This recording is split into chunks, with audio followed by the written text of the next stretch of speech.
구실이야기 218회입니다. 상속재산 중 보험 상품이 있는 경우엔 꼭 보험증권을 확인해야 합니다. 단순히 상품을 세법상 평가하여 상속세를 도출하는 데에는 실무상 보험증권까지는 필요하지 않고 상속 개시 이후 보험금을 수령한 경우 그 수령한 금액을 평가액으로 하거나 사망 이후에 해지하지 않고 상속인이 승계한 경우에는 사망일 기준 예상 해지 환급금 등으로 평가하거나 연금으로 수령하게 되면 정기금 평가만 해주면 된다고 생각할 수 있는데요.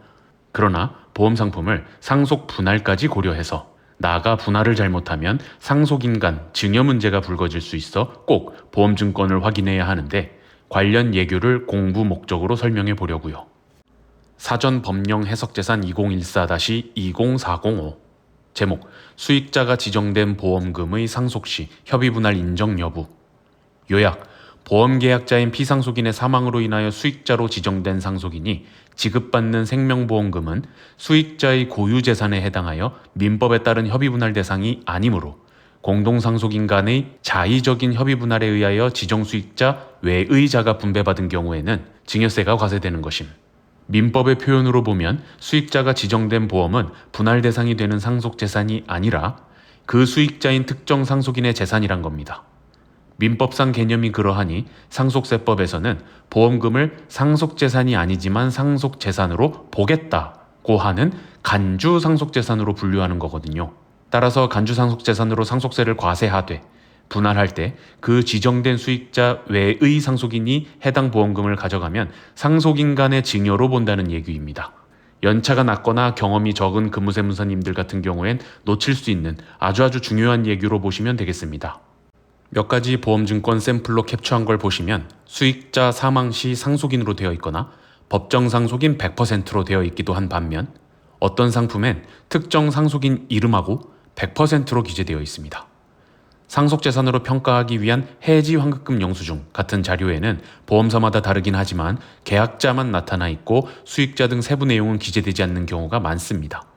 만약 수익자의 특정 상속인 이름이 기재된 보험 상품을 상속세 신고 과정에서 배우자 상속공제 등 목적으로 상속재산 협의분할 계약서를 고객들에게 작성하도록 안내하면서 이 부분을 언급하지 않은 채 해당 특정 상속인 외의자에게 분할되도록 협의분할 계약서를 써서 세무서에 신고 시 제출했다면 조사 때 이 예규를 아는 조사관 만났을 땐 빼도 박도 못하게 증여로 추징되거나 경우에 따라서는 이를 근거로 배우자 공제가 일부 부인될 수도 있겠습니다.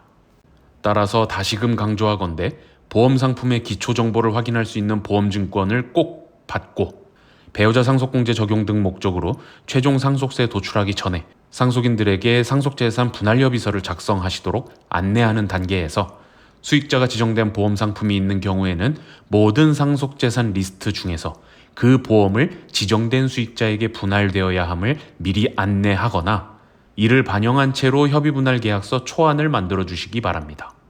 물론 여기서 다시 실무를 감안해서 상속인 간 상속재산 분할 심판이 진행 중이거나 세무조사를 감안한 다른 이유 때문에 예규의 내용을 무시한 채 신고를 하는 경우도 있겠습니다만 오늘 말하는 주제를 알고 하는 것과 전혀 모르고 하는 것은 다르므로 공부 차원에서 알아두자고 하는 거예요. 참고로 수익자가 지정된 게 아니라 법정 상속인으로 되어 있는 재산은 그럼 어떻게 분할해야 하는가? 이조차도 민법 개념까지 공부해보면 쟁점이 좀 있는 것 같습니다. 서면 상속증여 2016-5301 제목 법정 상속인의 보험금을 특정 상속인이 수령한 경우. 요약 협의분할에 의하여 보험금을 지정된 수익자 외의 자가 분배받는 경우에는 증여세가 과세되는 것이나 이에 해당하는지는 사실 판단 사항임. 예규만으로 보면 다소 애매한 결론인데 현재 저는 위 보험금을 포함하여 예적금 등의 금융재산도 협의분할 대상이 되는 게 맞는가에 대한 공부 중인데요. 대법원 판례 등을 종합할 때 수익자가 법정 상속인으로 되어 있는 상품의 경우 협의분할로서 분할할 수 있고 실제 그렇게 이루어졌다면 증여 문제는 없다고 보는 입장이지만 이는 좀 더 깊게 공부해서 바쁜 5월이 지난 후에 추후 별도 영상으로 다뤄보겠습니다. 이상으로 218회 구실 이야기를 마치겠습니다. 감사합니다.